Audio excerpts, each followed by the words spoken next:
देखिए G7 summit में US Iran समझौते पर बयान आया है। एटमी बम हासिल नहीं कर सकेगा ईरान। हॉर्मुज स्ट्रेट से माइंस हटाएंगे फ्रांस, यूके।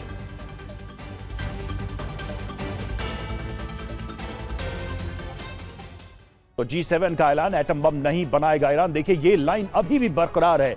यूएस ईरान में हुए समझौतों की सराहना करते हैं। ईरान परमाणु हथियार हासिल नहीं कर पाएगा। यह भी कहा गया है समझौते से क्षेत्रीय देशों पर खतरे कम हो जाएंगे। बिना रोक टोक या टोल के जहाजों की आवाजाही हो। फ्रांस, यूके के नेतृत्व में हॉर्मुज से माइंस हटाए जाएंगे और G7 के देश समझौता लागू होने में योगदान देंगे। मनीष, बहुत संक्षेप में, समय कम है हमारे पास, क्या ट्रंप में ये है अभी काबिलियत या इच्छा शक्ति है कि ये जितने रॉन्ग्स हैं उनको वो राइट कर सके या करना चाहते हैं, या फिर इस पाथ पे वो आगे बढ़ेंगे, दुनिया कुछ भी सोचती रहे?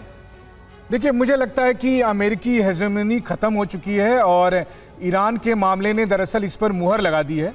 रही बात G7 का, तो आप देखिए कि उसके पैरेलल में ब्रिक्स संगठन के जो मेंबर कंट्रीज हैं उनकी भी इकोनॉमी जीडीपी के हिसाब से G7 को टक्कर दे रही है, बल्कि कई मामलों में उनको वो आगे बढ़ रही है उससे।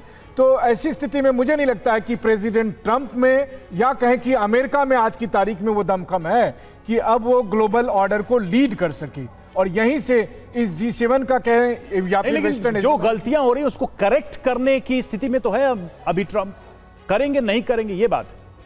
ट्रंप आज तक कभी किसी बात पर माफी मांगते नहीं है, गलती मानते नहीं है। उनको ये भी गलती नहीं लगती है कि उन्होंने ईरान पर युद्ध किया। उनको ये भी गलती नहीं लगती है कि उन्होंने अपने सभी दोस्तों को ठगा, फिर चाहे भारत हो, यूरोप हो या इजराइल हो, यूक्रेन हो चाहे।